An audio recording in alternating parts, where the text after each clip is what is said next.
Recognition, power, and influence is your birthright, and this podcast shows you how to get there. Welcome to episode number 222.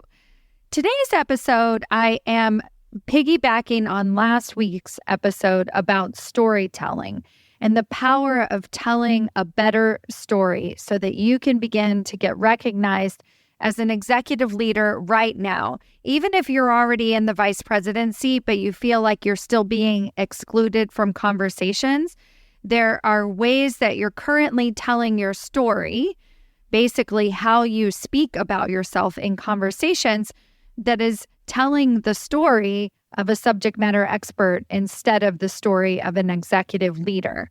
In today's episode, I'm talking specifically about the energetics, the vibe that you're giving off, your leadership aura, the way that you're coming off besides any words that come outside of your mouth. And we're not talking about wearing a pantsuit here or having a firm handshake. I'm talking about, are you being perceived just when you walk into the room as an executive leader, and how you can begin telling a better story through your executive presence. All right, let's get started.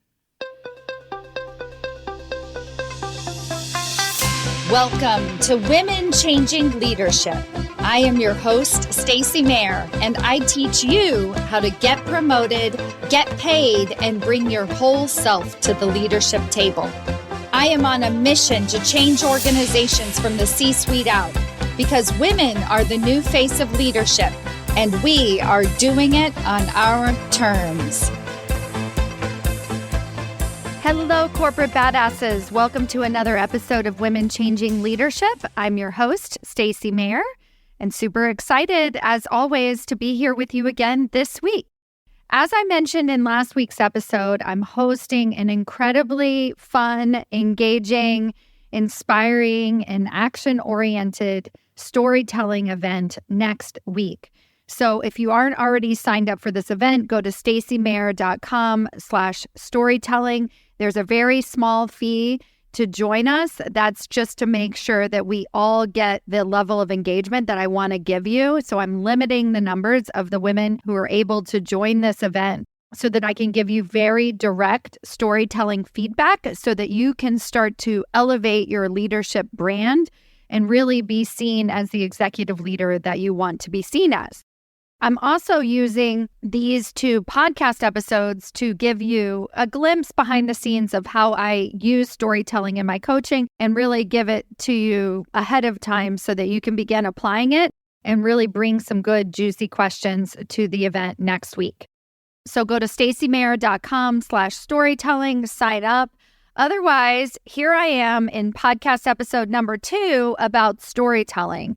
Today, I'm talking about the behind-the-scenes energetics of storytelling and what's the storytelling vibe, what's the energy that you're putting out into the world when you're engaging in conversation. So you can go back and listen to last week's episode that gives you a little bit more practical storytelling techniques. In today's episode, I'm giving you the impractical, but also incredibly important energetics of storytelling. And again, like I said, the vibe that you're putting off. A lot of women, when approached with the idea that you need to work on your executive presence, and I want you to think about this for a minute. Have you ever been told that you need to work on your executive presence if you want to get promoted into executive leadership and been like, I don't even know what that means, but I'll give it a shot by dressing up more, right? Like that's a place to start. I have a woman that I work with, and she talked about how early on in her career, she actually cut her hair very short, to sort of fit in with the men in the room. I have another woman who has a gorgeous blue streak in her hair that she hides when she gets into executive conversations. These are all examples of physical executive presence. So you want to dress like the job that you want instead of the job that you currently have. And I think that there's a lot to be said for the physicality of feeling confident. And that is not what today's episode is about, but I want to start there for a minute and really acknowledge that there are certain things that we can do to our physical presence. My daughter is taking a girls' leadership course, and one of the things they talk about is leadership stance, eye contact, having both feet firmly planted on the floor. All of these things are things that we've learned over the years that sort of evoke a professional atmosphere, so to speak. And we've tried this. We dress like the job that we want. We wear heels. I mean, one thing that I noticed when I was in women's leadership, we would do these panel discussions. And all the women who came for our panels, they were all dressed to the nines, really fiercely feminine. I think we're beyond the days of having to cut our hair short in order to fit in with the room, but they were like dressed up. They looked amazing. They were attractive because of the power that they exuded from their physical presence, sitting up straight, chest open, eye contact, all those fun things. This is all really important to the story that you're telling in executive leadership. And I also trust that you know how to do this. I have had clients who I think have terrible backgrounds on their Zoom screens, and I'll just tell them, hey, you might want to think about that if they're not already. But most of my clients, this is not a problem. They're corporate badasses. They know how to, quote unquote, be professional or turn their camera off. It's not a difficult concept to master, but yet you might be sitting there all dressed up and ready to go and still not getting the recognition that you deserve. And that's because there's another side of storytelling that eludes most of you. And that's the side of storytelling, which is more about through our words and when we take action, what's the vibe that we're giving off to executive leadership? Are we being seen as a higher level executive, or are we seen as a subject matter expert? Are we being seen as a high potential leader, or are we being seen as a person who is ready to advance to executive leadership? I am going to point out the behind the are we being seen. So last week I talked about the words that can come out of your mouth so that you can speak and be technically a more visionary leader. And today I'm going to talk about the timing, when you say things, how you say things, and how that shows up in your ability to be seen as that higher level executive leader. All of this is a part of storytelling. What is the story that you are giving off? What is it that you're telling executive leadership that you're ready for? Let me go back and quote the example that I also gave in last week's episode, which was about Brooke Castillo and the model that she created. And basically, I'm going to link to a YouTube video on this because she's really brilliant. So I'll link to that in the show notes. You can go to stacymayer.com and link to this episode and be able to view all of the different links. And Brooke talks about the model as this basically way of annotating what it is that creates the result in our life. So we have a dream, we have a goal, we have something that we wish we had. And there are certain things that we're doing in our life that are creating that result for us. And she breaks it into this 5-part model of circumstances, thoughts, feelings, actions, and results. Again, it's a lot to go into here, so I'll trust that you go look at the YouTube video. But what she suggests is that based on our thoughts about ourselves, that we take certain actions. We do something, but that doing of something is based on a thought that we have in our head. And so I gave a really great example of this on the Summer of Magic series that I did over the summer, where I was talking about this idea of intention and believing that you belong in the room. This sort of gets to that vibe. So let's say that you have a thought that getting a job is going to be hard, that it's going to take a long time and it's going to be hard. Then the action that you're taking as a result of that thought is maybe you're procrastinating a little bit because it's going to take a long time anyway. When you do reach out to somebody, it feels really hard. So people aren't getting back to you. Things just don't feel easy. It feels like a struggle. You're not getting the responses that you want. You're not seeing the job opportunities that you want. And you're actually creating that through your actions of going on LinkedIn and looking for job postings. Now, let's say that you also feel like getting a job and networking is also going to be hard. So you schedule a 15-minute ally meeting with one of the executives at your company, and you feel like you really need to impress them. You've got 15 minutes and this is going to be hard, and I hope I can impress them. And so then what you do is you over-prepare, you come up with a list of all of your accomplishments that you've done. You really want to make sure you share everything in that conversation with them. You kind of like verbally vomit all over them in this conversation. 15 minutes flies by. You're like, okay, bye. And then you call me up and you're like, Stacy, that was so hard. It didn't work. Oh, God, I'm terrible at this. Basically, you had a thought that it was going to be hard and that you needed to prove yourself. And then you went in there, you tried to prove yourself, and then it kind of just fell apart. Well, I want to show you that it's actually the energy, the vibe that you were putting off when you were trying to prove yourself. When we have proving energy in a conversation, then we come out as somebody who is not ready for executive leadership.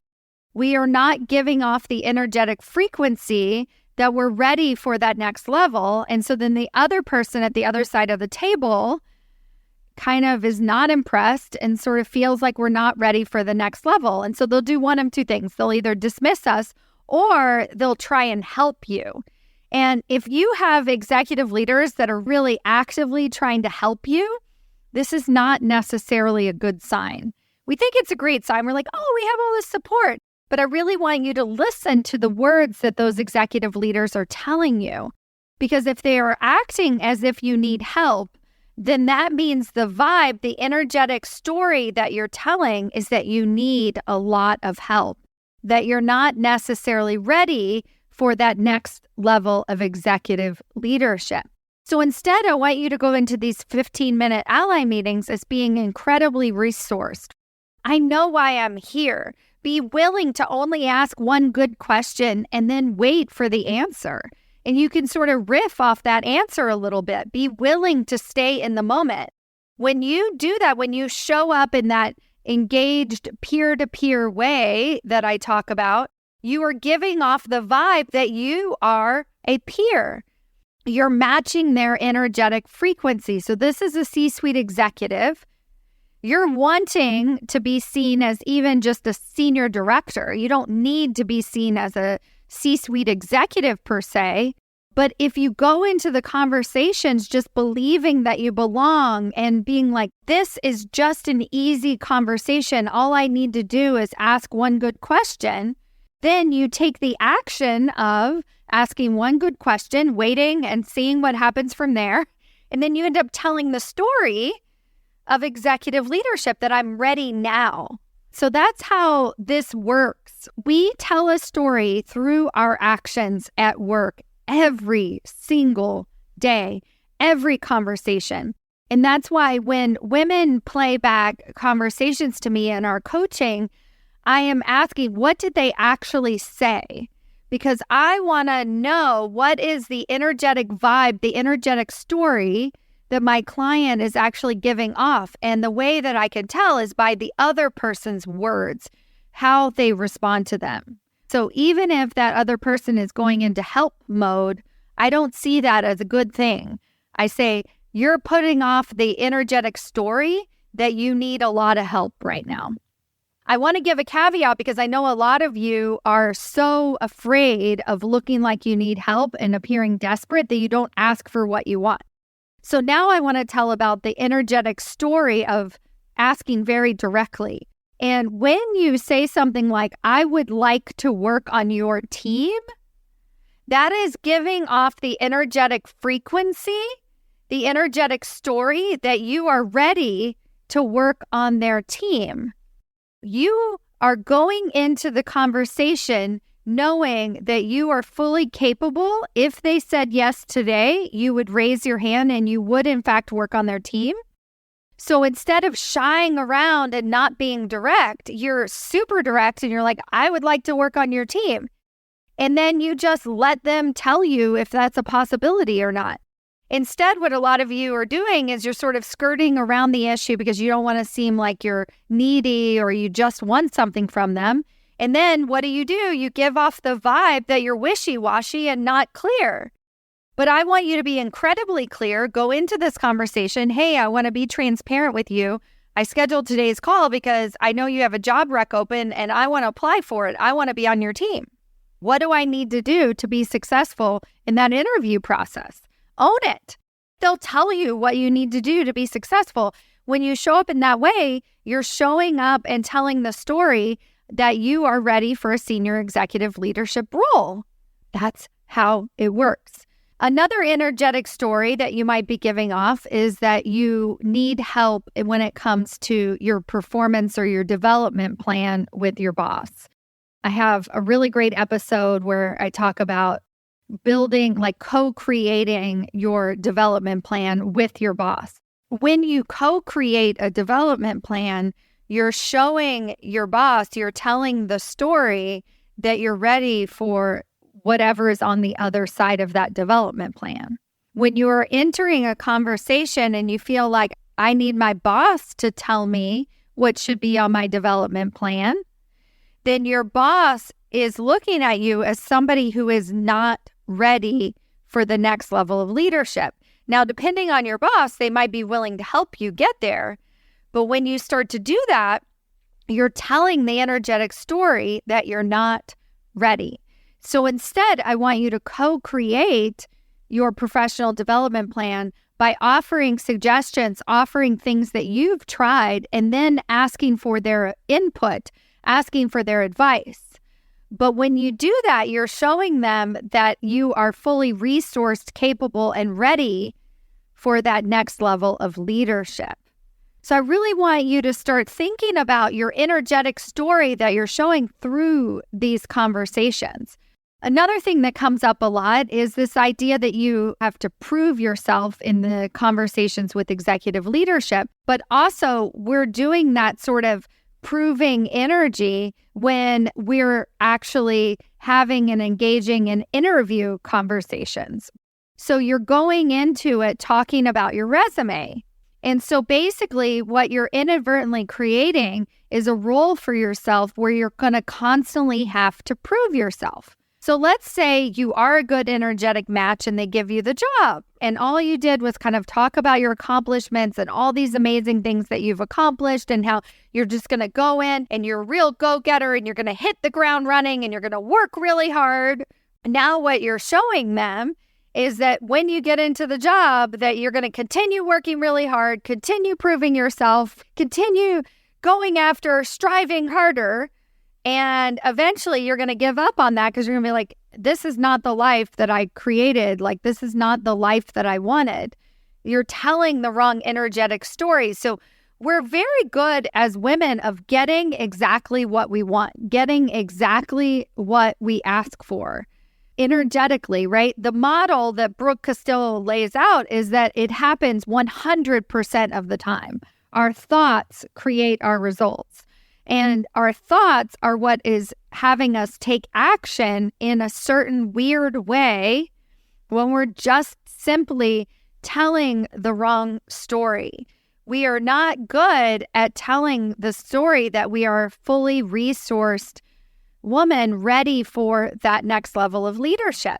And there's so many different subtle ways that we do this in everyday conversation. And I think that, as I alluded to before, one of the ways that it kind of gets all mucked up is because we get feedback that it's working, but we're kind of confused about what's working and what's not working. If you're somebody who constantly gets recognized with like awards, pats on the back, maybe your boss even gives you a shout out at a meeting and gives you credit, and that feels really good. But unfortunately, what's happening is if you're not actually getting recognized on the other side of that, so you don't feel like you have the title or the authority or the autonomy to match that level of recognition, then essentially what you're doing is you're telling the energetic story that you need appreciation, and your boss feels like they need to take care of you, which again, doesn't make you seem like you're ready for that next level of leadership. Now, if you're somebody who gets recognized in meetings, that people call you out, they give you shout outs, they quote you, and you are in the role that you actually want to be in, you don't have a problem. It's matching. I'm not saying that recognition and awards and so on is a bad thing, but it just depends. Like, are you being recognized but not recognized in the way that you truly want to be compensated? Then you're giving off the wrong story. And it's time to start fixing that story. It's time to start tweaking it. And the first place it starts with is understanding, what is the story that I'm giving off? What is the energetic story? How am I doing it? What are the words that are coming out of my mouth that is creating this weird story that isn't congruent with what I actually want to be seen as? And then what do I need to start doing differently? You hear me talk all the time about the being seen as the subject matter expert is not going to get you there, meaning you have to start to communicate as that executive leader, as that visionary leader out of the gate.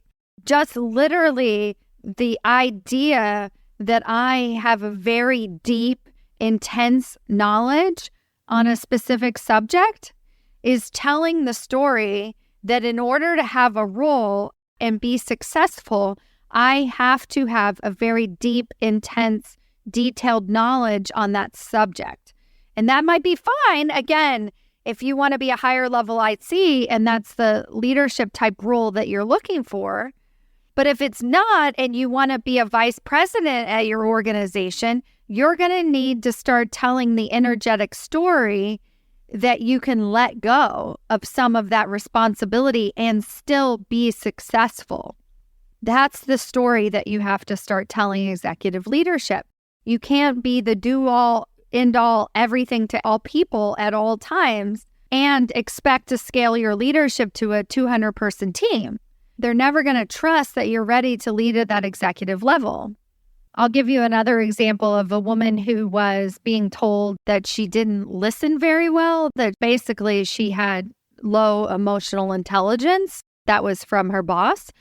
And she was like, I am listening. And so what she started to do was go into conversations listening more. But she was doing it from this place of insufficiency. So the energetic story that she was giving off, whether she was talking over people or she was just sitting back and listening, is that she was basically checked out of the conversation, because her approach to listening was like, well, I guess I'm deficient at this, so I need to do more of it. So the energetic story was, I'm not good enough to be a part of this conversation.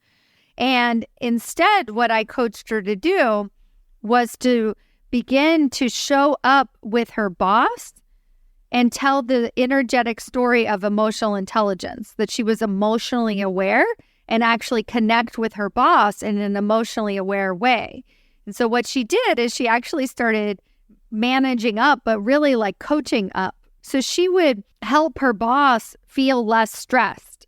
She would help her boss start to solve problems. She would help her boss manage who she was going to communicate with. So those are the actions that she took. But it's from the thought that I am good at emotional intelligence. I just need to show my boss that. So she was showing her boss that she was emotionally resourced. And you know what? On her very next performance review, it actually highlighted the fact that she was able to listen more and really connect and communicate with her team, which technically nothing really changed with her team, but except for her boss's belief that she was emotionally aware and ready for that next level of leadership. And she did that by acting emotionally aware to her boss. I hope that you can start to spend your next week really thinking about the energetic story, the feedback that you're being given. Are you telling the story of executive leadership, or are you telling the story of somebody who needs help, somebody who's unresourced, somebody who's a high potential, somebody who's not ready yet? And I want to help you in my storytelling workshop start to tell the story that you're ready for that next level of leadership right now. You can rewrite your story both technically and energetically, and I would absolutely love to help you do that. Go to stacymayer.com/storytelling, sign up for the event ASAP so that we can get to work on telling your story in a bigger, bolder, more badass way. Thank you so much for listening, and I'll see you next week. Bye.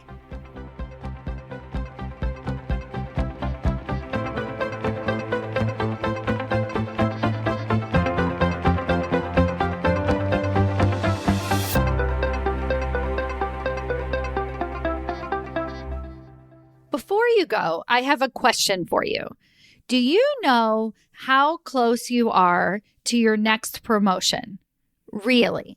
Not what your boss has told you, not what you even believe to be true, but have you actually taken the time to sit down, take an assessment, review the 5 categories that it takes to get promoted into senior executive leadership positions and decided where you fall in each category and given yourself a ranking on a scale of 1 to 10 of how close you are to getting your next promotion?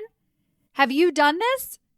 Well, now's your chance. If that feels interesting to you and you're like, hey, I want to know exactly how close I might actually be or how far away you might be and what it's going to take to get you even closer, then I invite you to take my promotability quiz. This is a quiz that I put together with practical tips that actually tell you where you're lacking and where you're winning. What are the areas that you actually need to improve and not necessarily what your boss is telling you all the time so that you can take concrete steps towards landing that next promotion and changing the face of the leadership table. Go to yourpromotabilityscore.com to take your free assessment today. Yourpromotabilityscore.com and let me know how it goes.